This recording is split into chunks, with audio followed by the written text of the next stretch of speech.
Please welcome back to the Slip and Dip podcast. A friend of the show, one of the best MMA trainers in the world today. He's a promoter, trainer. I don't know what other hats you got going on. He's Mr. Steve Warman Wright. Thanks for coming back on, Steve. Hey, how you doing? Doing great, man. Doing great. What do you think about last night? It's a surprise ending.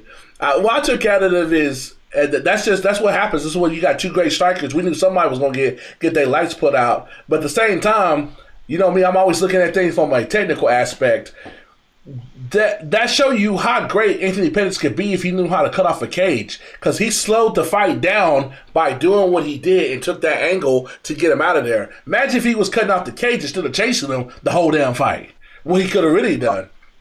I think that was game plan. You know, for me, watching it, I thought that it's probably one of the more brilliant game plans that I've ever seen in the history of martial arts. I don't know if it would have been valued had he not got the knockout win, because he was still losing the rounds in a lot of people's opinion. I actually thought he did fine in round one. Basically, technically, the way I seen it was they decided to go Thai style versus karate style. Yes, so he came with this. Yes. He walked him down, and he scored a lot of power legs to the body and a lot of rear leg low kicks. And the problem with a rear leg low kick is it's very, very hard to block because most people aren't used to blocking it. And if you have a karate stance, it's even harder to pick your knee up and check it. So what happened was he invested those, and it started to slow him down. In the meantime, he was losing what I call the sexy shots. The shots. The shots that the crowd remembers were coming from Wonderboy. He didn't really land a spinning hook kick, but the crowd oohed the moment he did it. And then he was able to land with the counters within the southpaw stance. And Pettis didn't give him a lot to counter, but he was able to get off first and shoot his jab and move. But the whole time Pettis was investing. He had a 5-round game plan, and he was investing in the rear leg low kick. The thing that did was, the moment I saw Wonderboy try to block it the way that you would block it if you're southpaw orthodox, you usually bring your rear leg to block both the front leg kicks and the back leg kick. The moment I seen him try to cross his knees to do it, I realized it was such an awkward motion, because from that karate style, it's a very difficult block to do because your base is too wide. In a Thai style, it's easy to do it. It's easy to bring your left leg across to protect the back leg if you've got the opposite stance in front of you, or your right leg across. But if you have the wide stance that he has, you're asking a lot of your lead leg to do, which means you can't bail as much.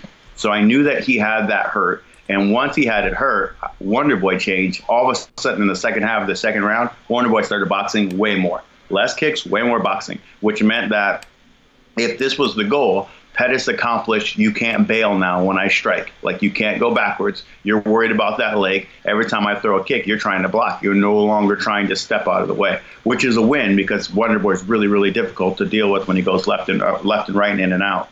So after he did that, he started to play with the left hand, and then Wonderboy started to get a read on it, because he does a good job of countering with his right hand. And he slowly dragged him in, and he didn't give him anything from the right side, very unlike for a while, until you saw the Superman. And a lot of people talk about how the Superman kind of came wide. If he shot it straight, I think it still would have scored. Just Wonderboy didn't have the bail at that period of time. He didn't have nothing in him tried to step out of the way. He tried to lean out of the way. And when you lean, you're not out of range. And he caught him clean. I'm sure the shot landed even better than Pettis had dreamed, because it really went. And just to me, that's great game planning. And the tough thing about it is, sometimes the great game plans, they mean losing. You know, they mean losing and giving up rounds until you get that moment. And I think that Pettis really, this probably speaks as much to his legacy as the cage kick. It was probably the most important thing in the second half of his career. Dude, I agree, man. And it's crazier for me because he put out Thompson for the first time in 60-plus fights. Tyron hit him clean and dropped him. And that should have been a stop. I was there. That should have been a stop. Like, for sure. It's crazy for Pettis, a guy who's fought at 145, to come up to 170 and actually put him out cold. Like, he didn't need the follow-up 2 shots. Like, that could have been a walk-off Superman punch. It would have been one of the best highlights ever. I mean, it still is, but it's just crazy. And it's tough.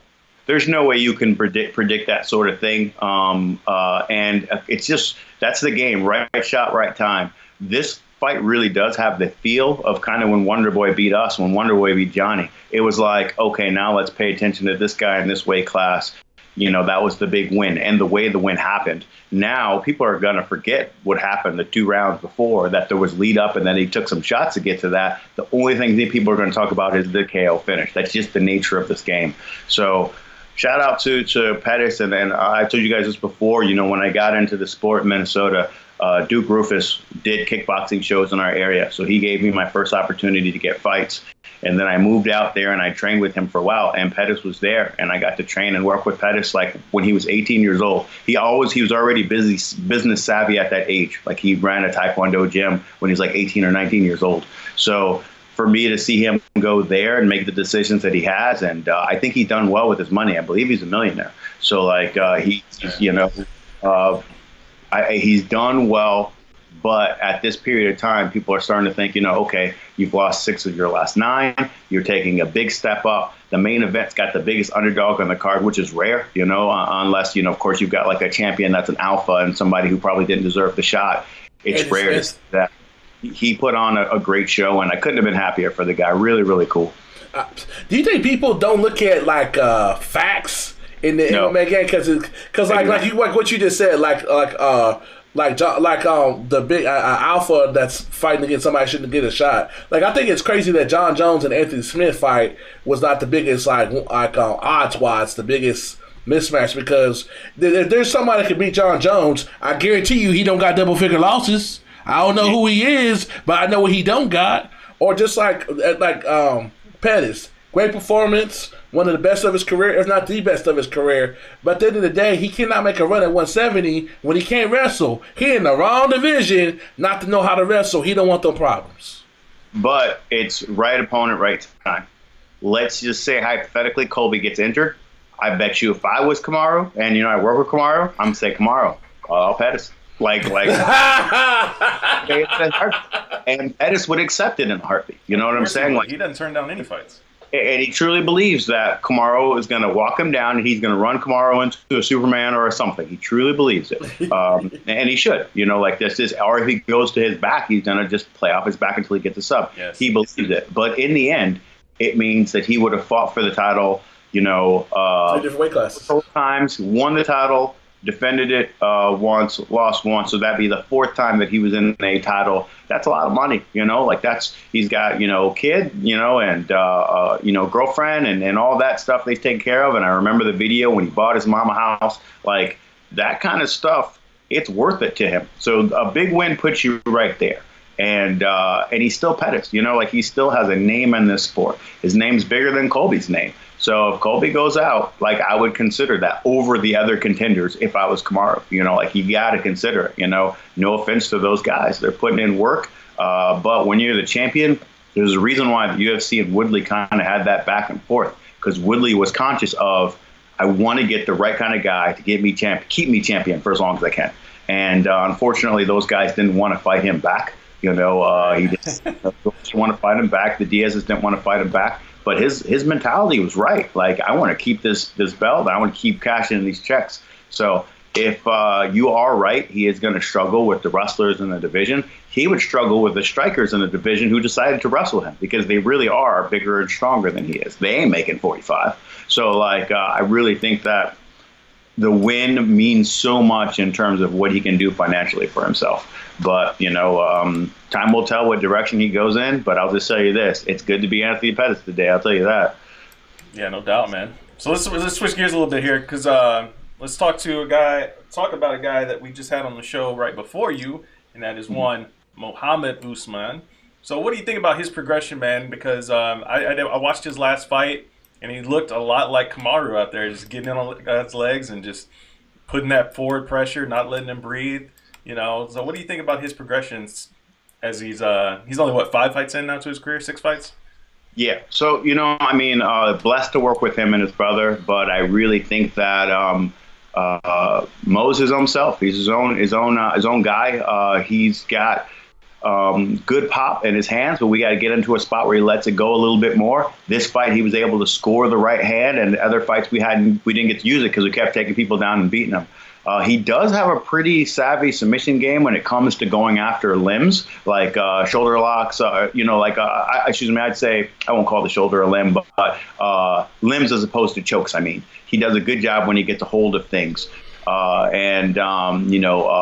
locks, Kimura, stuff like that, like those Americanas, like he's strong in those spots. So that's part of the game that I want him to progress into, beating people up and then finding those moments. But I would say Kamaru has, because he's a smaller guy, he's got a good savviness in space, and he's able to score offense and get you to the cage. Whereas Mo has a good gas tank for a heavyweight. There are times where I'm like, oh man, he's, is he getting tired? And then here comes, we call him the motor. Here it comes, you know what I'm saying? All of a sudden he's able to go and the other guy's getting slow. And then in the heavyweight division, if you can have gas tank in the second and third round, it's really going to go well for you. So super strong, crazy strong. I mean, I feel like, he's an NFL D lineman. I feel like he's got that kind of athleticism, and he's going against guys who really are just heavyweight people.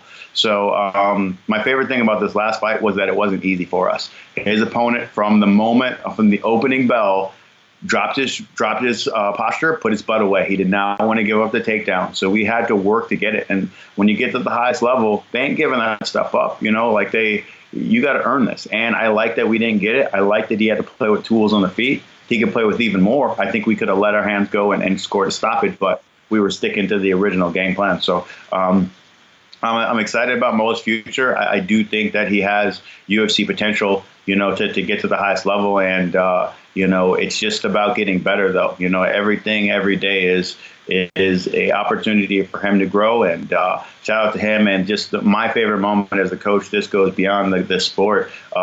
He and I were together through great wins, and then we had a loss. And then, of course, you have that kind of back and forth when the loss happens. But when the loss happened, a lot of things were not going well in his life. This past fight, I felt like it all came together. We're out there, we go out there, we get rounds that we needed to get rounds in, we get the win, and then his son, who he loves, more than anyone in the world, he goes home, and then his son comes over to stay the night for the first time in a long time. So it's like it all came together for Mo Usman, and it's just, now it's on to the next fight. We want to just keep building and, put him in position to have a legit UFC run. Tell me this, Steve. Like you refer to his gas tank and why y'all call him the motor. Do you think he might be that new breed of heavyweight to be able to take somebody to deep waters and be able to always be the threat of finishing him like Hot John is at 205? There's nobody really like that at heavyweight that like, man, as long as there's some action, they can get you out of there. And because it seems like they got that one burst and that's it. Unless you got like a DC and he's the exception, Yeah, well, the people that I credit for that in the heavyweight division, clearly Kane is the standard. He's the standard in every division, I pretty much say. Unfortunately, injuries kept him from being the great fighter that I think he could have been. I think that he could have been considered what people think of John Jones now is what they would have been saying about Kane. I think he would have had a long run had the body held up. When the body didn't hold up, and then just, some meeting the other opponent when it's like their best day, I truly believe that after Verdum, had won the title, or excuse me, when Verdum went in there, he did everything in his power to make sure that night was his night. He bit down his mouthpiece, he held his ground, he stood in the middle of the cage. He was out in Mexico for 3 months before the fight happened. Spanish isn't bad. Like, he really, really came to win. And I think Kane, deals with injuries and just keeps pushing through practice, and went out there and, the combination of elevation and just finding a guy on their day. He lost the title, and then just through the shuffle, it didn't come back his way. He stayed injured, came back, get a win, get injured again. It's just unfortunate that happened to him. But he's still the standard, I'd say, as far as cardio in the heavyweight division. I won't say it's new, because I think Fedor was still great at it in his day. Fedor was able to go through rounds. He was able to find greatness. Fedor definitely the ball. There, Yeah, cutting out a little bit. It just started like storming really bad over here, so it's kind of messing with the audio for some reason, which is weird. No, can you hear me now? Yes, gotcha. Okay, I'll go ahead and finish up then. So basically, I look at Stipe. He showed that he had the cardio to push late in the fight with Ngannou, and I look at where Mo stands, and I go, all right, we showed some of that potential. We can be cleaner. Definitely, we can be cleaner with our feet later. But when it came to round 3, he had a good bounce about him. He was able to go, whereas his opponent was like, I don't want to go down again. He was able to play with some tools, and once we get him down, that's that mental game, that wrestlers. I watch the NCAA Wrestling Championship every year. That mental game of when someone's like, I can't get up, or I can't do enough. Like, that matters. So Mo brings that to the table. It's not just the grind. It's the defeating someone mentally, and then the next step for us is getting a stoppage once we're there. There were some opportunities we think we could have got the neck up. Like we think that there were some of those spots, but that's what we do. And then hopefully Mo will be another guy who I was able to work with from the scratch all the way to the UFC, because that matters to me. In the end, I'm a teacher more than anything, so I like to keep grooming the next prospect. Absolutely, man. Absolutely. So let's talk about another one of your hats, the promoter hat. Fighting Words Promotions went down a few weeks ago. Having some time to digest the evening. I know, like, on that evening, man, you were running around like a chicken with your head cut off, trying to make sure all the boxes were checked and all the T's were crossed, man. So how do you feel about the night now that you've had time to digest everything? Well, first of all, it is unchallenged the hardest thing I've ever done as an adult. There's so many. You're responsible for everything, and a lot of people don't move until they get an okay from you. And if you give them okay, but they weren't sure it was an okay, they'll wait for you to come back. It was definitely work, and I learned so much from it. And shout out to the Texas Commission. We had our ups and downs for sure, but man, they saved me several times during this week by giving me time and flying people in late for injury replacements, and just a lot of it came together really well. Tony Lopez, shout out to Tony Lopez, who main evented the card for me, and he wasn't on the card originally. He was a guy who got added later. And he came in, and not only did he come in, he sold a whole bunch of tickets in a very short period of time. So it's like, when I do this, we're already working on the next one. We're looking at mid-June, and we're going to look for a bigger venue, and we're going to start selling tickets earlier. I had to learn about this game. I didn't know that. The place that I got my venue from, like, I didn't know that their ticketing would be down. When their ticketing was down, I had to go somewhere, have someone make a ticket for me, and then get that in the hands of the fighters to sell, and then sell on fight night. Like, I had to learn all of that kind of stuff on the fly. Like, this is no skill that I came in with. I was like, oh, the building's going to do it. I remember thinking that. So that was big. Shout out to the fighters. For the most part, people made weight, and people came in, and some people took fights on short notice, and like, it just that means something to me, because in the end they could always say no, and it's expensive. It is expensive to try to get athletes to come in on late notice, but some of those guys haven't put in the best of camp, and one guy in particular, I contacted him on Wednesday for the Friday fight. He went to work the next day. And got Friday off. I flew him out right after his fight was over with, or after his work shift was over with. I took him out to meet with the commission so he could do a weigh-in that Thursday night, and then he was cleared to fight on Friday. And he was in he fought Paco in the fight of the night. That was Ben Vasquez. So, like, oh yeah, I remember that. Me, and of course I'm going to take care of those guys down the road. Get them another opportunity with a bigger camp, but. A lot of the fighters really came to bat for me. Really, really, Francisco Cruz, as I mentioned before, my own fighter, April Anguiano, who I think is the future of striking in MMA. Like, she's special. So, like, really good.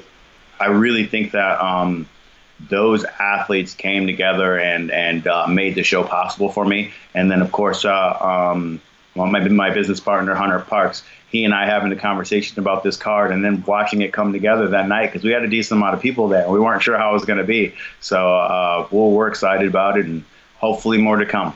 How's that go when y'all look for replacements? Because Matt's still trying to find the guy that fought Deontay Wilder's brother Marcelo a couple weeks ago. He's like, did he just put on gloves? He's like, we could have did better than him. Yeah. Well, the thing is, the biggest thing that I had to learn about this is the importance of the medicals. And the medicals, I mean the blood work specifically. The problem with the blood work is the other test you can get the result of immediately. The blood work takes an hour, 24 hours, but the way they release it, they usually don't release it to you specifically, and you're at the mercy when they do release it. So when I had the late notice guys that I was trying to get in there, first problem I had was it was President's Day. So some of the clinics were closed down, which I didn't even think was possible. So then that took a day from me. And then all the medicals were supposed to be in that Tuesday, but the commission, and I shout out to Arturo Martinez from the commission. He gave me the opportunity. He gave me more time. So he said, hey, we'll get everything in on Wednesday. And they ended up letting me get some people's stuff in on Friday morning. They just kept giving me time. Well, they had done the test, but the results hadn't come back. So, but all that was just work, trying to make it happen. And now that I know that, I know how to take care of that issue in future. It's like, all right, before you sign this contract, where are you getting your blood work done? You got to check on that stuff early. So it was a learning lesson for me. And I'm glad that I had the first show, because I wouldn't have known the problems until they happened to me. So now I got a map of what happened and what I didn't do and what I have to do, and I'll be ready for the next one. Hey, we want to be ready right there with you. Yeah, Matthews. I'm actually going to be critiquing Matthew's work, because I've got to put the videos up on YouTube. I've got them all now. So Matthew there, who people don't know, the brother that did my commentary, and I knew he would work out right away, because when he and when the team that I put together sat down and they started working, I left the room and I let them break down a fight, talk about what roles, and they came back and they knew the roles right away. So that's my team for as long as I have moving forward. And if I get a deal with some, bigger audience, down the road, or if I get a deal with, at the Zone or something like that, whatever, I'm like, hey, I have my commentary team. So hopefully that we can keep stuff like that rolling and keep growing as a company. I tell you what, man, I definitely appreciate the opportunity. It was a learning experience for me as well. I know one thing: when you critique me, you're going to hear me say absolutely a lot. I realized that like immediately after the fact. I kept saying absolutely, but that's my one thing I got to work on. So as long as that's the call sign, it's got to be your thing. It's got to be your let's get ready to rumble. Hey, you can't stop doing it now. Yeah, exactly. I just got to keep rolling with it. I got to own it. So yeah. So Kendrick, what did you think of being there for the Spence fight?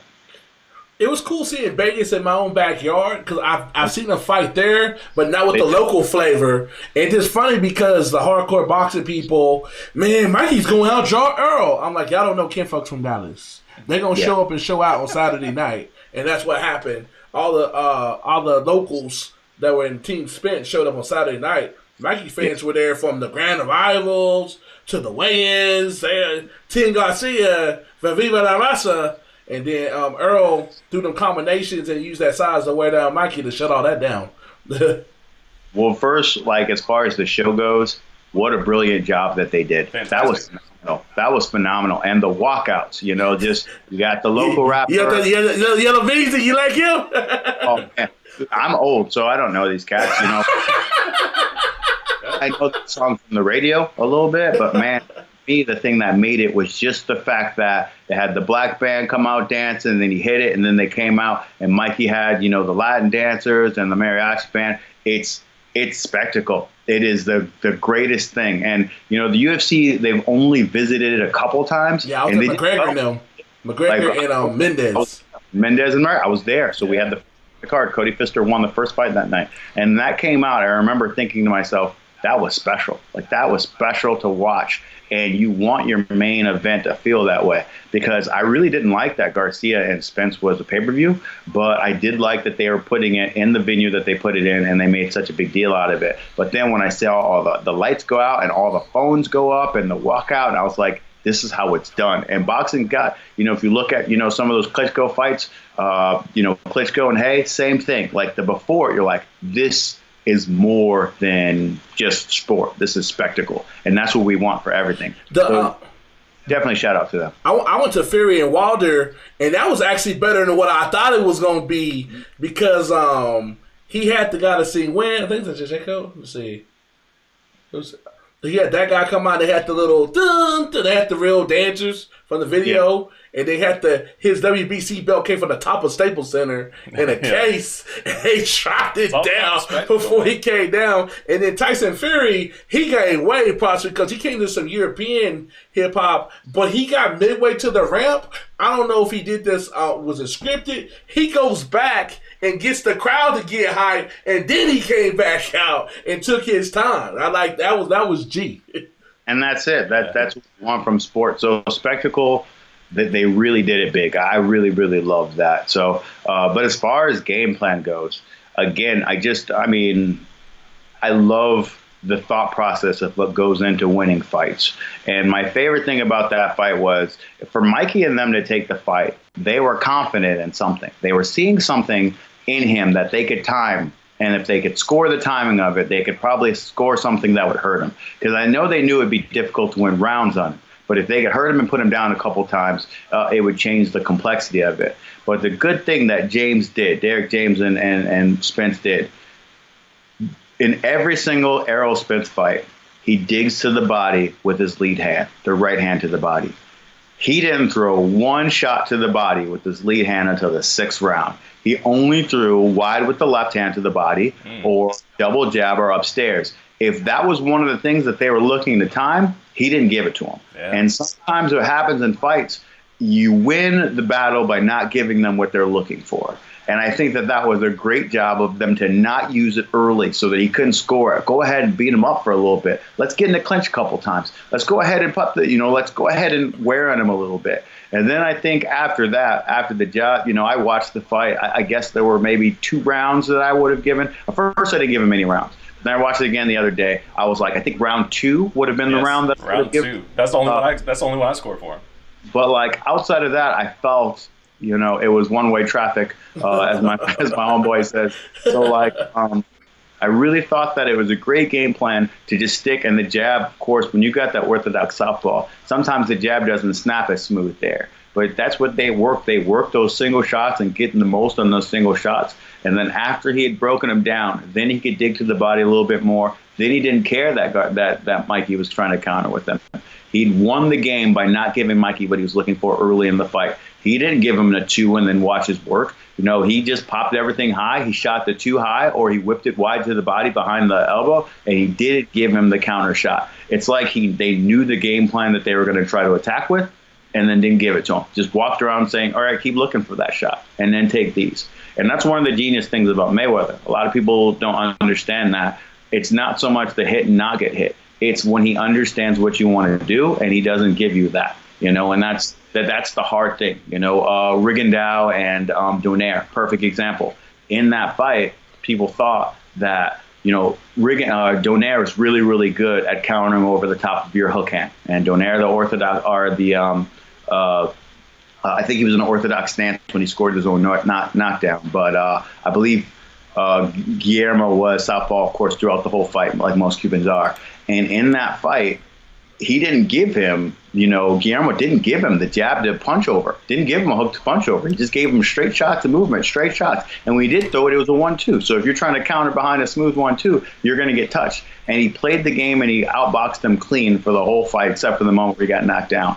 One of the great things that's missing from people understanding boxing isn't just the execution of the offense that you do see. It's what they take away by not giving something up. And that's what you saw with Spence. And that was a special performance. And now, of course, you saw Lipinets just won a little while ago over Peterson. Peterson just retired. Yeah. Great. You producing the show. I was about to ask you that. I just watched it. So, but to me, Lamont Peterson is one of the few people in the world. He got the most out of his ability.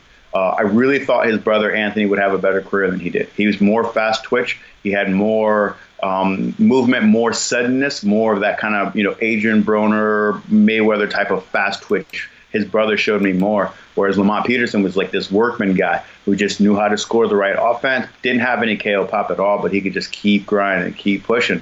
And because of that, he got big opportunities because people are like, oh, this guy isn't a threat to hurt me. So like they gave him the opportunity. And his brother, after the Brandon Rios loss, he just kind of was up in obscurity. Like he didn't, emerge in any title talk, and he was still fighting every once in a while, but they were on undercards. And I was like, dude, this guy's good enough to be a 135. There are some guys that he would have for sure given trouble. But it went different, and Peterson got those opportunities. Peterson, of course, I thought Khan won the fight, but he got the big Khan win in Washington. And it's like, between Spence and what happened tonight, this is the time to get out. When you get hit like that, and it's time. So good for him. He had a great career, but Hopefully Lipinets is another option for Spence, and then after that, do Crawford at the end of the year. I don't know if it's possible, but that's what I'd love. Oh, you want to see the Showtime fight before Lipinets? Because Earl's in that belt business, as you keep telling me. For sure. I mean, we got the border fight, and then you got sometime Thurman, as he call him. As he calls him, yeah. I just don't know what to think of Thurman anymore. Thurman's. I think I think he lost. You know better than me because you know the psyche of a fighter. But it seems like he lost the hunger. He's got the money. He just got married. I think his wife might be pregnant with their first kid. I think that he just don't got that hunger no more. And it could be, like that's definitely part of it. But I'm not gonna lie, man. I thought this guy, he showed me such good boxing skill. He's got that weird nickname, that makes you think he's a knockout artist, but really he's a savvy boxer. He was at one time before he got to 147. He was knocking out people, and then 147 is slowly but surely starting the road. For sure, and I watched some of those fights at 140. I still think even then he was just the better fighter. But like KO Pop usually doesn't leave you. People who can crack, they stay cracking to the very end. You don't look back and see, oh, Archie Moore stopped, killing people. You know what I'm saying? Like he just was able to crack forever. Moore was able to crack forever, and Tommy Hearns late in his life still able to crack. Like that stuff don't go away. So I would my personal opinion, I still like him more as a boxer than a puncher. But there was something about him early that I thought made him want to be great. And then after the Garcia fight, which I did not think was a split decision, but after that fight with Danny Garcia, I thought that, okay, now he's going to want to unify. Now he's going to want to be the clear-cut top of the mountain. But he does seem a little bit satisfied with, let you guys pick my fight. I'll let you guys pick my fight. And Spence doesn't seem that way at all. Spence is like, who wants it? Like, I truly believe that Spence would fight anybody any day. And he'll sit his promoters down and say, hey, I'm better than these guys. I think Spence is the best fighter in the world. So I'm like, I'm better than these guys. I want to get that opportunity to prove it. So that's kind of what I want. The fight I want to see that I've been talking about for like 2 years, and it's a step closer, but it's still at least 2 years minimum, if not 3, for it to happen, is Spence and Canelo at 160 at Jerry World. That's due to happen. Merry Christmas. Yeah, Merry Christmas. exactly. That is 100%. And they do it. Like, I was looking at Canelo's resume the other day. Is it overrated? Isn't it overrated? I actually disagree. I think he didn't duck anybody. First of all, he fought Lara. Nobody wants to fight Lara. The fights aren't good. Now, you could say that you feel Lara won or not, but he fought Lara. I respect him for that. He fought Triple G. I respect him for that. These are big dudes. I look at his history. I think that, especially with who he's fighting next, he's really going after the best guys in the middleweight division. And he's behaving the way that I want a champion to behave. I agree with you there. But everybody wants him. Like, who's your next fight? I've got no problem with the elite boxer taking a mandatory here and there. What happened in December when he got to the zone deal, and he's like, "Oh, let me go cash this in real quick. Let me start right." That dude did that one. That dude didn't want no pop point. He got hit one time in the. He looking at it straight like, how much time I got? Yeah. Exactly. But shout out to him. Like, he understood the game. Let me get a mandatory in there. Let me knock him out and get the time running, because I'm sure that contract started the moment he fought his first fight. So as soon as that deal was signed, he even used a full cap. He's like, who is the victim, So he's behaving in a way that I think that he would have fought. And I do believe that had Andre Ward still been hanging around and fighting, I could imagine Canelo going up and fighting him. He has not fought anybody. I think he would have done it. I think he would. I think there's something in him that there's only one bad mismanagement step that he's ever had. I disagreed with him fighting Mayweather when he fought Mayweather. I would have had him go against more boxer types. He would have went against Tim Bradley. He would have went against some guys to prepare him for that fight. So if I was moving him, I would have done it. But instead, they put the money in front of him, and Mayweather knew, if I'm going to get him, I got to get him now. If there's one thing Mayweather's good at, it's picking the right time to get those guys. Got Mosley at the right time, got Pacquiao at the right time. He's great at picking you when you're done. Yes. But here's a two-part question for me. I'll let you go. One, Canelo's pretty good, too, because when we're going to fight somebody in our own era, we've never been the younger fighter in none of these mega fights. We've had at least a 3.5 to 4 year advantage in the age department. And then two, you alluded to like him fighting Mayweather too early. He doesn't fight, just putting it bluntly. He has a tough time with slick boxers that tend to be brothers style. That slick move, kind of Philly style. I think that's just his kryptonite. He can't beat nobody that can move. Like the big Charlo would give him problems if he has his head mentally engaged. But I do think that he'll fight him, and I think that's it. That's all I ask. If he has problems or not, it's just, fighting Danny Jacobs means something to me because Danny fought Triple D really, really tough. A lot of people thought that fight was closer than the scorecards indicated. But most importantly, Jacobs took Triple D's shot, went down, got up, and won rounds. So we've got a guy who he's not going to be mentally broken once the fight happens. You would have thought that because early in his career when he lost the title to, the Russian kid whose name eludes me right now, when he lost it, I was like, oh, this guy could be broken. I remember thinking that, but then, of course, you come back from cancer and you get to fight again and you didn't think that you're ever going to get that opportunity. All of a sudden, he's wiser with his money, taking care of his kids. Like everything's coming together differently for him. He's ready for that opportunity. And he used to be a Showtime guy, and now all of a sudden he's fighting Canelo in the zone. That means that those guys said, promoters aside, we need to fight each other, and that's what we got to have more of. So, Canelo will go down in history as the greatest boxing star of this era. He may not be the best boxer, he might not be the best resume when it's all said and done, but he truly is the, whether you like it or not, I really believe that he is Julio Cesar Chavez. Like he is gonna be considered that when he's done. And the way that Cotto was considered Trinidad when he was done, like you got what you wanted from your elite guy. But he's doing the most important thing. He's fighting the Melder Taylor of his generation. He's fighting the Sweet Pea of his generation. He's going against the great guys. Now, as far as the styles that he struggles with, I think he went against an all-time great. And there's no shame in losing to that style. Can he be hit? Can a jab get through? We've seen that by a lot of guys because he's got like a weird shot selection. I think that's the thing that makes him really, really great is when Canelo throws, the combinations he puts together, you're like, where did that come from? Like that series of punches, where did that come from? He's got a really good feel for counters. He's got a really good feel for blinding shots that you think are coming that aren't the shot. It's the big shot behind him. He's really good at punching with you. And then one of my favorite things that he does is his shots look the same. If I were to show you video of him punching to the body and then punching to the head with his left hook, they look exactly the same. So like that throws people off. And I'm a film junkie. I just like watching greatness.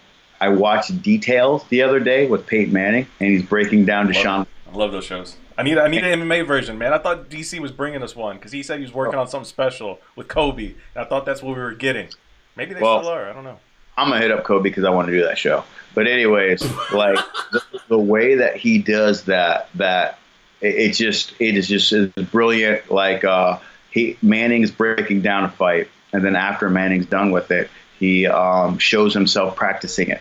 And he talked about how his play actions have got to look the same, and you've got to videotape yourself. He says there's no reason to not have a videotape. He says everybody's got it on their phone, and he just shows him doing a play action, and his play action run play and his actual run play look exactly the same from a linebacker's view. That's where the camera is.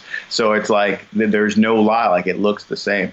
Canelo somehow punches that way. If you look at him going to the body, he'll turn his body and dig downstairs, and then he'll turn his body and he'll throw a punch that's looking like it's going downstairs and it hits you in the jaw. Like he's just so good at it. So because he plays with tools like that, it means that he's hanging out in front of you a little bit longer, and those guys can be jabbed. So he's not without flaw, but flawed champions are the ones that we love even more. Caesar, as I mentioned before, Taylor was eating him up for 8 rounds before he started to turn it on. And it's just the legend of that was the day the streak was supposed to end, and it didn't. It lasted another 20-some fights till he got to like 84-0. But that was the day it was supposed to end, and he somehow pulled off a KO because of bad reffing. But he somehow pulled off a KO late.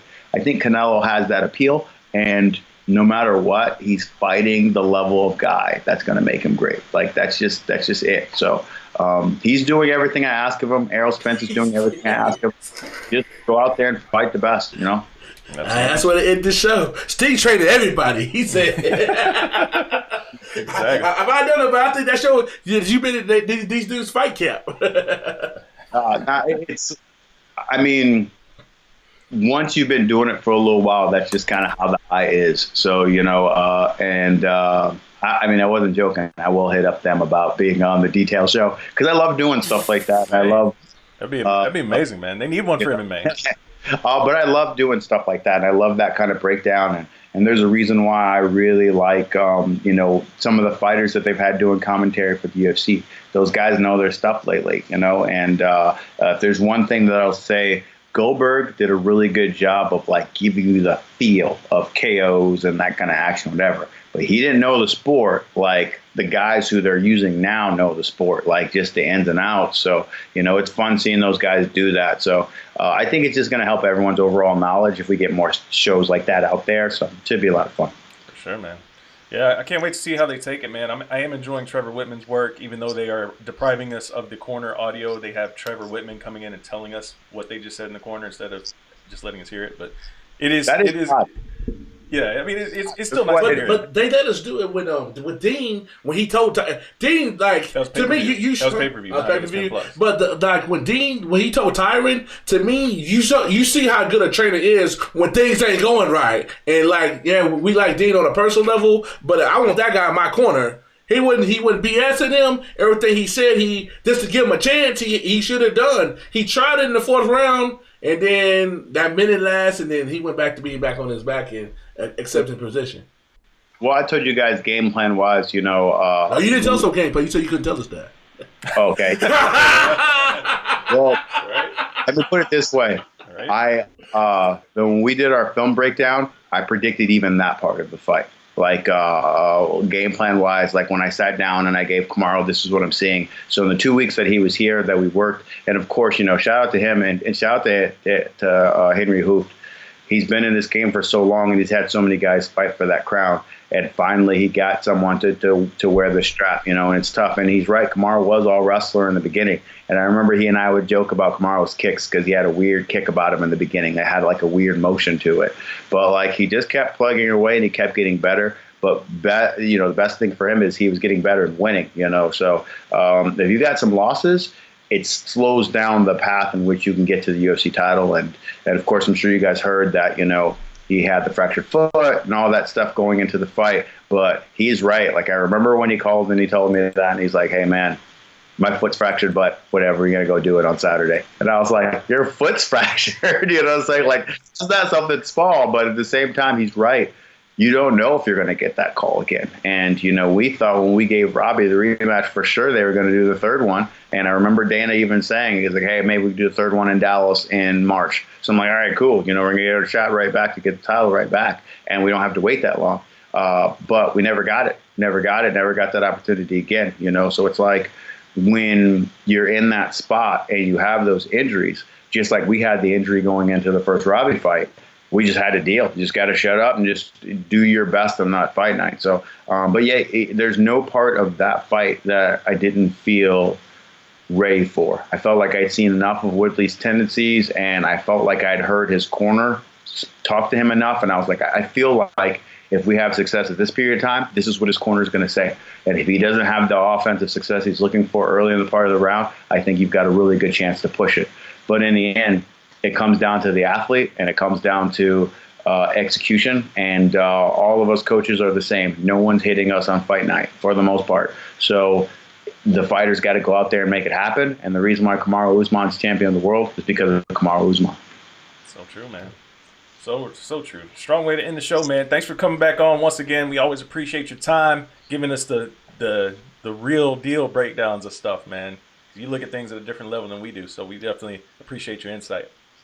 Cool. Well, you have a good day, and man, I wish you guys all the best, and thanks for having Mo on, and thanks for having me on your show as usual. God bless.